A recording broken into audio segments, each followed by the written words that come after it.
بے نام و نشان ہو گئے، معاذ اللہ ثم معاذ اللہ، قربان جائیں۔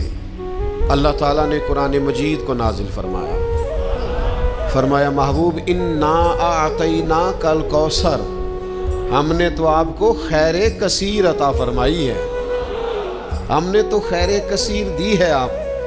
ہمارے ایک بزرگ تھے، وہ اس کا ترجمہ کیا کرتے تھے، اے محبوب اساں توانو جیڑی خیر بھی دیتی ہے چوکھی کر کے دیتی ہے۔ امت دی ہے تو کمال، امت میں اولیاء تو کمال، صلحاء تو کمال، صحابہ تو کمال، اولاد رسول تو کمال۔ تیری نسل پاک میں ہے بچہ بچہ نور کا، تو ہے عین نور تیرا سب گھرانہ۔ ہم نے تو آپ کو خیر کثیر دی ہے محبوب، خیر دی اور کثرت کے ساتھ دی ہے۔ اب اس کے شکرانے میں مالک کی بارگاہ سے تقاضا کیا ہے؟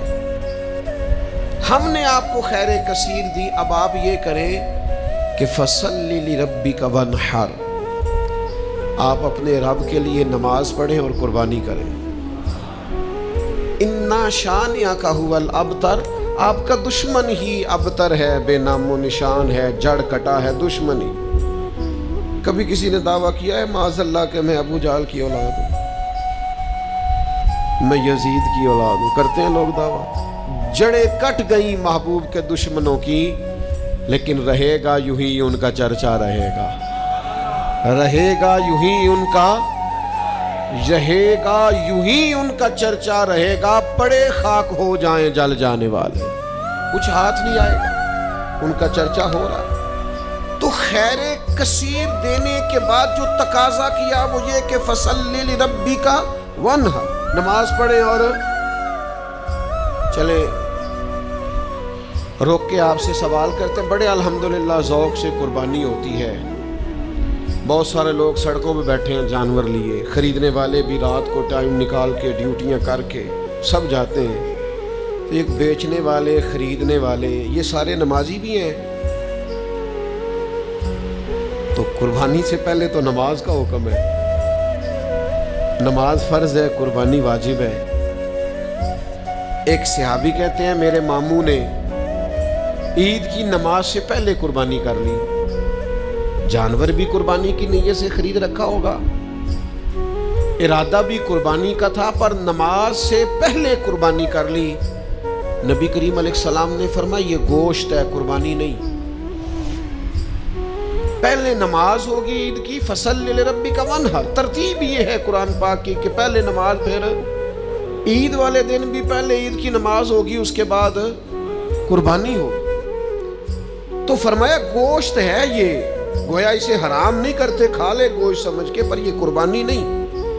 قربانی فقط جانور ذبح کرنے کا نام نہیں، رب رسول کا حکم ماننے کا نام قربانی ہے۔ جانور کی عمر بھی وہ ہو جو شریعت نے رکھی ہے، اس میں خوبیاں بھی وہ ہوں جو شریعت نے رکھی، ٹائم بھی وہ ہو ذبح کرنے کا جو دین نے طے کیا ہے، پھر قربانی ہوگی، اور نیت بھی تقرب الہی کی ہو۔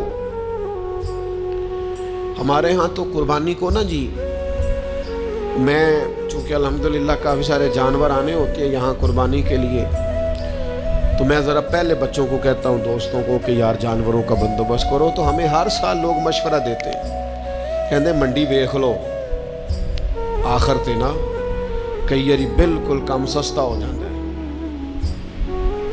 میں کہنا یہ آخر ویکھنے دی مثلاً کی مجبوری ہے؟ کیا آپ تماشا دیکھنا چاہتے ہیں؟ کئی باری جی بالکل گاہک ہی نہیں ہوتا، جانور سستا ہو جاتا ہے۔ تو میں تو سمجھتا ہوں کہ میں تو بالکل قائل نہیں ہوں اس بات کا کہ جو بیچارے 2 سال سے جانور پال رہے ہیں وہ بالکل بیچارے کہیں کہ اب بیک ہی نہیں رہا تو ضائع کر دو۔ ہم تو نہیں چاہتے کسی مسلمان کا بھی دیوالیہ نکل جائے، اور اگر آپ کا خیال ہے آخر میں سستے ہو بھی جائیں گے تو ہم نے تو جتنے بھی خرچ کیے سارے اللہ کی رضا کے لیے کیے، 4, 5, 10 ہزار زیادہ چلا گیا تو اپنے لیے تھوڑا کیا ہے، اس کے لیے کیا ہے۔ یہ قرآن پاک نے فلسفہ بیان کیا، اس آیت کو ہر مسلمان کو یاد رکھنا چاہیے۔ رب فرماتا ہے نہ اللہ کی بارگاہ میں ان جانوروں کا گوشت پہنچتا ہے نہ خون پہنچتا ہے، یہ جانور ذبح کرتے وقت تمہارے دلوں میں جو تقویٰ ہوتا ہے وہ تقویٰ رب کی بارگاہ میں پہنچتا ہے۔ صحیح 6 میں حدیث میں لفظ موجود ہیں، حضور نے فرمایا خوش دلی سے قربانی کرو، خوش دلی سے جانور اللہ کی راہ میں پیش کرو، خوش دلی سے۔ تو آپ کیا دیکھنا چاہتے ہیں آخر؟ وہ ایک دفعہ ایک دوست مجھے کہنے لگے آپ کو بڑی سعادت ملتی ہے حرم شریف جانے کی، مجھے بتائیں جس وقت وہاں رش ذرا کم ہو نا حرم میں نے تب جانا عمرہ کرنے۔ میں نے اسے کہا اللہ خیر کرے، وہاں کیوں رش کم ہو جی؟ اس کی کیا وجہ ہے؟ سوا ارب مسلمان ہے، وہاں تو ہر وقت رونق لگی رہنی چاہیے۔ روزے دے دوالے نے غلاماں دیاں ٹولیاں، اور ویکھو ایک پیا سندا ہے کروڑاں دیاں بولیاں، کیوں رش کم ہو جی؟ وہاں تو زیادہ ہونا چاہیے، ہر وقت مسلمان ہو، لب واہ ہیں، آنکھیں بند ہیں، پھیلی ہیں جھولیاں۔ کتنی مزے کی بھیک تیرے پاک در کی ہے، اور پھر کہتے ہیں ماہ مدینہ اپنی تجلی عطا کرے، یہ ڈھلتی چاندنی تو پہر دو پہر کی ہے، حضور مہربانی کرے۔ تو میرے بھائی قربانی کا فلسفہ آپ سمجھیں، فربا جانور، سونا جانور، خوبصورت جانور خوش دلی سے ذبح کریں، اور جو نہیں کر سکتے وہ بھی خوش رہیں، ان کی طرف سے حضور نے کر دیا ہے۔ دو جانور حضور لاتے تھے، فرمایا ایک میری طرف سے ایک میری امت کی طرف سے۔ سیدہ طیبہ طاہرہ ام المومنین سیدہ عائشہ صدیقہ رضی اللہ تعالی عنہ فرماتی کالا مینڈا حضور لائے، پیر بھی کالے، اس کا چہرہ، اس کا پیٹ بھی، وجود بھی کالا۔ پھر حضور نے مجھے بلایا، میں حاضر ہوئی تو فرمایا عائشہ یہ چھری لو اور اس کو تیز کرو پتھر پر۔ فرماتی ہیں میں نے چھری کو پتھر پر تیز کیا، رسول کریم نے خود دست مبارک سے جانور ذبح کیا، اور حضور فرمانے لگے یا اللہ یہ میری طرف سے بھی قبول فرما، میری اولاد کی طرف سے بھی قبول فرما، اور میری امت کی طرف سے بھی قبول فرما۔ اور بڑے خوش نصیب ہیں وہ جن کی طرف سے رسول کریم نے قربانی فرمائی۔ تو میرے عزیز خوش رہیں، خوش دلی سے کریں، کام تھک کے بھی ہو جاتا ہے، پریشان ہو کے بھی ہو ہی جاتا ہے، لو انہیں بھی ایک خرچہ پہ گیا معاذ اللہ، اس طرح بھی ہو ہی جاتا ہے، لیکن اگر بندہ ذرا ذوق سے لے تو لطف لے، ذرا اس کا ذرا مزہ اس کو آئے، تو پھر ذرا طبیعت دوبالا ہو جاتی ہے۔ خوش دلی سے خوبصورت کر کے قربانی کی جائے۔ نبی پاک علیہ الصلوۃ والسلام کو اتنا پیار تھا اس عمل خیر کے ساتھ کہ حضور سیدہ فاطمہ رضی اللہ تعالی عنہ سے فرمانے لگے بیٹا یہاں ذرا میرے قریب نہیں آ جاتی؟ یا رسول اللہ کیا ہوا؟ فرمایا میں تیرا قربانی کا جانور ذبح کرنے لگا۔ سیدہ فرماتی ہے میں قریب آ گئی تو کریم فرمانے لگے فاطمہ جو آدمی قربانی دیتا ہے اس کا خون کا قطرہ بعد میں زمین پہ گرتا ہے، اللہ تعالیٰ ذبح کرنے والے کے گناہ پہلے معاف فرما دیتا ہے، 70 گنا زیادہ اللہ اس کا وزن کر کے قیامت میں اجر عطا کرے گا۔ قربان جاؤں سیدہ پاک کی، کیا پیار ہے حضور کی امت سے۔ عرض کرنے لگی یا رسول اللہ یہ فضیلت صرف اہل بیت کے لیے یا ساری امت کے لیے؟ تو حضور خوش ہو گئے، فرمایا نہیں میری ساری امت کے لیے، یہ سب کے لیے فضیلت ہے، یہ سب کو ملے گا اعزاز۔ تو خوش دلی سے قربانی، ذوق سے قربانی۔ چلو نام بھی لے لے دی فوٹو سٹیٹس سے لگے گی تو کچھ نہیں ہونے لگا، کیا خیال ہے آپ کا؟ نام بھی اگر بھینس کے ساتھ اور گائے کے ساتھ فوٹو آئے گی تو کوئی ایسا مسئلہ کہاں قوم ساری الجھ گئی ہے، اللہ جانتا ہے۔ اتنی غیر سنجیدگی ٹھیک نہیں ہوتی، اس طرح پھر انسان خوابوں کی دنیا کا آدمی ہو جاتا ہے، وہ کسی اور دنیا میں زندہ ہوتا ہے۔ حقیقت حال والے لوگ یہ طریقہ اختیار نہیں، یہ غیر سنجیدگی۔ آپ سنجیدہ رہیں، آپ نے قربانی دینی ہے اللہ کی رضا کے لیے، اس میں جس حد تک ہو سکے۔ اور یہ اخلاص ہوتا کیا ہے؟ اخلاص کے بڑے لوگوں نے تشریح کی، پر امام قرطبی کا قول بھا گیا میرے دل کو۔ امام قرطبی فرماتے اخلاص ایک راز ہے، مخلص ہونا ایک راز ہے، اخلاص ایک راز ہے۔ جناب کس کے درمیان؟ فرماتے ہیں بندے اور اس کے رب کے درمیان۔ یہ بندے اور اس کے مولا کا راز ہے اخلاص، اور اخلاص نہ ہو تو ہلاکت ہی ہلاکت۔ امام محمد غزالی رحمۃ اللہ علیہ فرماتے ہیں سینکڑوں کتابیں دیکھ کر ہزاروں لاکھوں صفحے کھنگال کر اس نتیجے پہ پہنچا ہوں کہ علم کے بغیر ہلاکت ہے، اور علم ہو اور عمل نہ ہو تو پھر بھی ہلاکت ہے۔ اور فرماتے ہیں علم بھی ہو عمل بھی ہو اخلاص نہ ہو تو پھر تو بالکل ہی ہلاکت ہے۔ ہلاکت ہی ہلاکت ہے۔ معنی کیا ہے؟ اگر اخلاص نہیں تو ہلاکت ہے، اور اگر اخلاص مل جائے تو پھر خدا کی رحمت ہے، پھر اللہ کا فضل ہے۔ اخلاص کے ساتھ، للہیت کے ساتھ، محض اپنے مالک کی رضا کے لیے اسلامی عبادات میں سے اہم عبادت قربانی ہے۔ ہمارے ہاں نا دو چار چیزیں بڑی قابل توجہ ہیں۔ جب آپ عبادت کرتے ہیں نا تو عبادت وہ نہیں ہوتی جو ہم طے کرتے ہیں، عبادت وہ ہوتی ہے جو اللہ رسول طے کریں گے۔ آپ اپنی مرضی سے کوئی چیز طے کر لیں، یہ نہیں ہو سکتا۔ لیکن نا آپ عمرہ کرنے کے لیے جاتے ہیں، خانہ کعبہ کے گرد گھومنا عبادت ہے، صفا مروہ کے بیچ صرف آپ کچھ نہ پڑھیں، کوئی دعا نہ پڑھیں، آپ طواف کریں خالی، کوئی لفظ بھی ادا نہ کریں، آپ کو اتنا ہی ثواب ملے گا جتنا نفل نماز پڑھنے کا ثواب ملتا ہے۔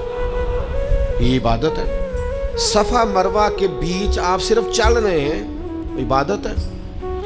آپ نے سر منڈایا ہے، ہر ہفتے نہیں لوگ حجامت کرواتے، لیکن آپ نے وہاں سر منڈایا ہے بیت اللہ شریف جا کے، اللہ کے محبوب نے اس بندے کے لیے بخشش کی دعا کر دی جو وہاں جا کے سر منڈوائے، کہ اللہ یہ حلق کرانے والوں کو، ٹینڈ کرانے والوں کو بخش دے۔ 3 دفعہ حضور نے دعا کی۔ وہاں یہ سر منڈانا عبادت ہے۔ آپ کا گھر میں ہر ہفتے آپ حجامت کرواتے ہیں، لیکن وہ آپ کی عبادت ہو گئی۔ کیوں؟ کہ اللہ نے طے کر دیے۔ جو وقت، جس ٹائم جو چیز شریعت عبادت طے کرے وہ عبادت ہے۔ 10 ذی الحج کو نماز بھی پڑھی جاتی ہے، 5 نمازیں بھی پڑھی جاتی ہیں، قرآن پڑھنے والے قرآن بھی پڑھتے ہوں گے، نفل پڑھنے والے اس دن نفل بھی پڑھتے ہوں گے، صدقہ بھی ہوتا ہوگا، لوگ ایک دوسرے سے ملاقات بھی کرتے ہوں گے۔ 10 ذی الحج کو سارے خیر کے کام ہوتے ہوں گے، لوگوں کی خیر خواہی کے لیے جو بن پڑتا ہے کرتے ہوں گے، پر نبی پاک علیہ السلام نے فرمایا 10 ذی الحج والے دن اللہ کو جو عمل سب سے زیادہ پسند ہے وہ خون بہانا، جانور ذبح کرنا۔ اس دن باقی ساری عبادات بھی اپنی جگہ پر فضیلت رکھتی ہیں، اہمیت رکھتی ہیں، درجہ رکھتی ہیں، نمازیں ہوں گی، نفل ہوں گے، تلاوتیں ہوں گی، پر اللہ کو 10 ذی الحج والے دن جو عمل سب سے زیادہ پسند ہے وہ کیا ہے؟ حضور علیہ السلام جب جانور ذبح کرتے تھے تو قبولیت کی دعا کرتے تھے، یا اللہ اسے قبول فرما میری طرف سے، میری اولاد پاک کی طرف سے، امت کی طرف سے۔ کیا کروں میں، کیسے عرض کروں؟ یہاں جانور ذبح ہوتا ہے تو ہمارے ہاں لوگ ویڈیو بنا رہے ہوتے ہیں، وہ جس کو چاہیے تھا درد سے فٹافٹ کہتا مالک میں نے اپنی ہمت کے مطابق پیش کر دیا، اپنے کرم کے مطابق قبول کر دیا۔ دعاؤں کا ٹائم تھا، یہ عمل تو سب سے زیادہ پسند ہے اللہ کو، یہ قرب الہی والا عمل ہے، اللہ کے قریب جانا تھا۔ یہاں سیلفیاں ہو رہی ہیں، تصویریں ہو رہی ہیں، دیکھا جا رہا ہے، بڑی بڑی باتیں ہو رہی ہیں۔ وہ خدا کے بندو، اس کو عبادت بناؤ، اس کو عبادت جانو، یہ تقرب الہی کا ذریعہ ہے۔ کچھ لوگ بڑے سیٹ صاحب ہوتے ہیں، بڑے نواب صاحب ہیں، وہ جانور کے قریب نہیں جاتے، کہتے ہو میں پڑھا لکھا ہوں، میں تو جناب وہ بڑا مہذب آدمی ہوں، یہ تو فلاں آدمی کرے گا۔ رسول اللہ صلی اللہ علیہ وسلم سے زیادہ نہ کوئی نازک مزاج ہو سکتا ہے، نہ کوئی پاک ہو سکتا ہے، نہ کوئی لطیف ہو سکتا ہے۔ رسول اللہ صلی اللہ علیہ وسلم سے بڑھ کر نہ کوئی سونا ہو سکتا ہے، نہ کسی میں جاذبیت ہو سکتی ہے۔ حسن وہی ہے جو میرے محبوب نے کر دیا ہے، خوبصورتی وہی ہے، جدھر حضور گئے ادھر ہی حسن سارے کا سارا سمٹ کر چلا گیا۔ داستان حسن جب پھیلی تو لامحدود تھی، اور جب سمٹی تو بس تیرا نام ہو کر رہ گئی۔ خوبصورتی وہی ہے جو حضور نے کر دیا، لیکن میرے عزیزو نبی کریم نے تو اپنے دستے مبارک سے جانور ذبح کیا۔ اس لیے پتہ نہیں آپ نے کس چیز کا نام، پڑھا لکھا نفیس ہونا، اور جناب وہ جی میرے بچے ڈرتے ہیں، تو بھائی آپ بھی ڈرتے ہوں گے، جبھی تو بچے ڈرتے ہیں۔ یہ جی پڑھا لکھا نوجوان ہے، قریب نہیں آتا، کیوں نہیں آتا جی؟ کچھ بھی نہیں ہوتا، یہ تو وہ عمل ہے جو عمل خیر ہے، حضور نے کیا ہے۔ بات سنو گے تو خوش ہو جاؤ گے، بخاری میں موجود ہے۔ حج کے موقع پر رسول پاک نے 100 اونٹ منگایا تھا ذبح کرنے کے لیے۔ 63 اونٹ رسول کریم نے اپنے دست مبارک سے ذبح فرمائے ہیں۔ یہ اشارہ تھا کہ حضور کی عمر مبارک 63 سال ہوگی۔ 63 اونٹ خود ذبح فرمائے، اور باقی فرمایا علی آپ کے ذمہ لگاتا ہوں، باقی آپ کر دے ساری۔ اور باقی مولا علی شیر خدا نے فرمائے حضور۔ اور ایک بات یہاں اور لکھی ہے شارحین حدیث نے، کہتے ہیں وہ جن کو حضور ذبح کر رہے تھے نا، انہیں باندھنا نہیں پڑتا تھا، انہیں کہنا نہیں پڑتا تھا سے ثبوت نہ منگو میتھوں پلا نظر کرم قد ہوئی، اے میں جانا یا دل بر جانے، اے غیر نہ جانے کوئی، کہنا نہیں پڑتا تھا، کہنا نہیں پڑتا تھا۔ میں نے سنا ہے وہ بن سنور کر میری عیادت کو آ رہے ہیں، ایک کوئی نظریں لوٹ لیا ماہی تیرے ہار شنگاراں، قاتل نین تے ناگن زلفاں تیاں مارن دوروئی ماراں، پر کسے نو کول بھی نہیں پھٹکن دیتا تیرے حسن دے پہرے داراں، تے سجنا تو کوئی کلا ہی نہیں ہے تے ہوئے پے قتل ہزاراں۔ حضور جس اونٹ کی طرف اشارہ کرتے نا ذبح کرنے کے لیے، وہ آ کے قدموں میں لیٹ جاتا، وہ قدموں میں لیٹ جاتا، اور محبوب بسم اللہ اللہ اکبر کہہ کے گردن پہ چھری چلا دیتے۔ اعظم جان امانت تیری، اعظم جان، جان پاویں نہ جان محبوبہ، میں لگیاں توڑ نبھیساں، راہ تیرے وچ رول کے مرساں، قدم نہ پیچھا ہٹے ساں، شہر تیرے دے ٹکڑے منگ ساں، تے تیرے کتیاں دے قدم چمے ساں۔ اعظم جان امانت تیری، تو جدو منگ سیں میں پیش کرے ساں، میں پیش کرے ساں عملی نمونہ۔ حضور کے سامنے آ کے لیٹ جاتے، محبوب گردن پہ چھری چلا دیتے۔ اللہ کے محبوب نے نا سواریوں پر بیٹھ کر طواف کیا بیت اللہ کا۔ اور سنو یارو بات کیا یاد آ گئی مجھے، سواری پر بیٹھ کر حضور نے بیت اللہ کا طواف کیا ہے۔ پتہ کیوں؟ اس لیے کہ جب تک حضور کسی جانور پر بیٹھے رہتے تھے، نہ بول کرتا تھا نہ پیشاب کرتا تھا، احترام کرتے تھے جانور۔ جب تک کریم بیٹھے رہتے جانور بولو براز۔ حضور نے طواف تک کر لیے سواریوں پر بیٹھ کر۔ رسول کریم علیہ السلام نے فرمایا ابو بکر، جنوں اور فرشتوں کے علاوہ اللہ کی ساری مخلوق جانتی ہے کہ میں اللہ کا رسول بن کے آیا۔ یہ سارے جانتے ہیں، سب کو پتہ ہے، اونٹوں کو، جانوروں کو، حشرات کو، سب کو پتہ ہے۔ قربانی خوش دلی سے، قربانی ذوق سے، قربانی محض اللہ کی رضا کے لیے۔ ہمارے دیہاتوں میں نا ہم نے یہ دیکھا ہے کہ وہ جو گھر کا جانور ہوتا تھا نا قربانی کے لیے رکھا جاتا تھا۔ کبھی جانوروں کو کسی جگہ لے کے جاتے پانی پلانے کھیت میں تو ہانکتے تھے نا، تو ہمارے پرانے دیہاتی لوگ جو قربانی کا جانور ہوتا تھا اسے چھڑی بھی نہیں مارتے تھے، کہتے تھے بھی یہ قربانی دا ہے، یہ اللہ دے نال ہے۔ چارہ ڈالتے نا چارہ، تو اس کو تھوڑا سا، سمجھ آ رہی ہے میری بات کی، اس کو تھوڑا زیادہ ملتا، اس کو ذرا کھل بنولا اور چلو گنڈا آخ لینے، ہاں اس کو تھوڑا سا زیادہ ملتا۔ کیوں؟ یہ دیکھو نا، یہ لوگ ان پڑھ ہوتے تھے پر ذوق ان کا بڑا پڑھا لکھا تھا، کتابیں تھوڑی پڑھی تھی پر دل محبوب حجازی کی محبت میں پورا تعلیم یافتہ تھا۔ یہ لوگ انفرادی اس کے ساتھ سلوک کرتے، کہتے جانور قربانی کا ہے، یہ اللہ کے نام پر ذبح کرنا ہے، اس کے ساتھ انسیت زیادہ ہے، اس کی قدر زیادہ ہے، اس کی اہمیت زیادہ ہے۔ بس اس بات کو سمجھ لیں۔ میں اعتراض نہیں کرتا جو لوگ، اب جگہ ہی نہیں ہے لوگوں کے گھروں میں تو لوگ ایک دن پہلے جانور خرید کے لاتے ہیں، میں اعتراض نہیں کرتا، لیکن بہرحال وہ بھی بڑے معنی خیز لوگ تھے جو مہینوں پہلے لا کے جانور پالتے تھے۔ ایسے لوگ بھی دیکھے، عید گزری ہے بڑی، عید کے بعد ہی انہوں نے جانور خرید لیا کہ پورا سال اس کی حفاظت کریں گے، خدمت کریں گے، اور عید پر اللہ کے راستے میں۔ یہ ذوق چاہیے، یہ والی کیفیات چاہیے، تاکہ قربانی کی اصل روح وہ بیدار ہو۔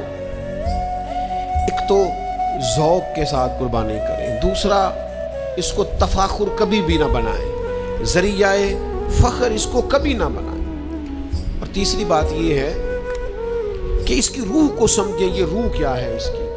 کوئی بھی عمل بندہ کرتا ہے اس کے پیچھے کچھ روحانیت ہوتی ہے، کوئی فلسفہ ہوتا ہے، اس فلسفے کو سمجھے۔ صحابہ نے پوچھا تھا یا رسول اللہ صلی اللہ تعالی علیہ وسلم یہ قربانیاں کیا ہیں، ان کا فلسفہ کیا ہے؟ تو قربانی نبی کریم کی بھی سنت ہے، پر حضور نے فرمایا یہ تمہارے باپ جناب ابراہیم کا طریقہ ہے۔ قربانی تو حضرت ابراہیم نے تو بیٹا ذبح کیا تھا، چھری چلا دی تھی، اپنی طرف سے انہوں نے کر دیا تھا ذبح، وہ تو اللہ تعالیٰ کو جو منظور صاحب فدیناہ بذبح عظیم۔ حضرت ابراہیم کی روح تو یہ ہے کہ سب سے قیمتی چیز اگر قربانی میں مانگی جائے تو دیر نہ کی جائے، تو اس ذوق کو تو دیکھیں نا۔ حضور نے فرمایا کہ تمہارے باپ ابراہیم کا طریقہ، تو صحابہ نے عرض کی حضور ہمیں ملے گا کیا اس میں سے؟ تو حضور فرمانے لگے قربانی کے جانور کے چھوٹے سے چھوٹے بال کے بدلے اللہ تمہیں بڑی سے بڑی نیکی عطا فرمائے گا، ایک ایک بال پر نیکیاں دے گا مالک کریم۔ میرے عزیزوں، اس کے فلسفے کو سمجھیں۔ جب تک روح خلیل سے فیض یاب نہیں ہوتے، قربانی کا عمل اس طرح سے ذوق اور اس طرح سے کیفیت عطا نہیں کرتا۔ پھر ایک اور بات بھی، اللہ تعالیٰ نے نا امیروں کے مال میں غریبوں کا حصہ رکھا ہے۔ مشکات میں حدیث ہے، حضور فرماتے ہیں تمہیں جو رزق دیا جاتا ہے یہ تمہارے ضعیفوں کی وجہ سے دیا جاتا ہے۔ تمہارے جو کمزور لوگ ہوتے ہیں نا، ضعیف کمزور، ان کی وجہ سے اللہ تمہیں رزق دیتا ہے۔ تم پر جو بارشیں برستی ہیں یہ تمہارے ضعیفوں کمزوروں کے سبب سے برستی ہیں۔ کہ اللہ تعالیٰ نے بہت سارے امیروں کو جو مال دیا ہے نا، یہ بھی کئی غریبوں کی برکت سے دیا ہے۔ احسان نہیں کرتے امیر غریب کو دے کے، رب نے حصہ رکھا ہے۔ زکوٰۃ ہے تو دینی ہے، عشر ہے تو دینا ہے، فطرانہ ہے تو دینا ہے۔ اللہ تعالیٰ نے حصہ رکھا ہے۔ اور وہ کہاں گئے جناب شیخ شبلی جیسے لوگ جو غریب کو دیتے تھے اور ساتھ کہتے تھے تیرا شکریہ، تو میرے دروازے تک آیا ہے، اللہ کی رحمت آئی ہے، مجھے موقع ملا ہے اس کی راہ میں کچھ دینے کا، شکریہ، خود بھیک دے خود ہی کہیں منگتے کا بھلا ہو۔ وہ لوگ کہاں گئے؟ میرے عزیز، اللہ نے حصہ رکھا ہے، اس لیے اس بات کو آپ سمجھ لیں۔ زکوٰۃ دیں تو خوش دلی سے دیں، فطرانہ دیں تو خوش دلی سے۔ اتنا سوکھا نہیں ہوتا شاپر لے کے کسی کے دروازے پہ جانا۔ چلیں آپ اس بندے کو سمجھ لیں کہ وہ عادی مجرم ہے، سمجھ لیں، لیکن اس کو دیکھ کے ہی آپ عبرت پکڑ لیں کہ آپ کو جانا نہیں پڑا، کوئی آیا آپ کے دروازے، پھر ہی چلو آپ یہی غور کر لیں کہ کوئی آیا ہے، اللہ نے آپ کو دینے والا بنایا۔ تو غصہ کرنا، چہرے پہ شکن ڈالنا، اجے تے اسی نماز پڑھ کے آئے ہیں تسی آ بھی گئے، یہ کوئی طریقہ ہے؟ تسی تے سون ہی نہیں دیندے بھائی، کیا مطلب؟ یہ لہجے ہیں، کیا انداز ہے۔ ایک بزرگ ہیں، وہ کہنے لگے کہ 7-8 لاکھ روپیہ ادارے میں سیلری جاتی ہے، مدرسین کی تنخواہیں ہیں، باورچیوں کی، اس کی۔ تو کسی نے ان سے کہا کہ آپ ہمیں اچھا لگے گا اگر آپ دیں، تو وہ کہنے لگے یار میری اوقات نہیں ہے کہ میں لوگوں کو تنخواہیں دوں، اس لیے میں نے کسی کے ذمے لگایا، وہ میری حیثیت نہیں، مجھے شرم آتی ہے کہ یار اب میں بانٹتا پھروں۔ محض یہ کون لوگ ہیں جو ہر وقت اس احساس کا شکار رہتے ہیں کہ بھئی میں مسکین پرانا خادم، کسے در ملی نہ ٹوئی، تے واصف یار نے نظر جو کی تھی، تو پھر واصف ہوئی، مختصر سی میری کہانی ہے، جو بھی ہے آپ کی مہربانی ہے۔ تو بن کے نہ بیٹھ جائیں، اللہ سے ڈریں۔ جب آپ جھڑک کے دے دیتے ہیں تو اس کا ثواب کم پڑتا ہے، اجر میں کمی آتی ہے۔ آپ باطل کرتے ہیں احسان جتلا کر اور تکلیف دے کر اپنے صدقات کو، خوش دلی سے جانور ذبح کرنا۔ ایک بات اور آپ سے کرنی ہے، پھر بات سمیٹتا ہوں۔ عید والے دن نماز عید بھی پورے ذوق سے پڑھیں،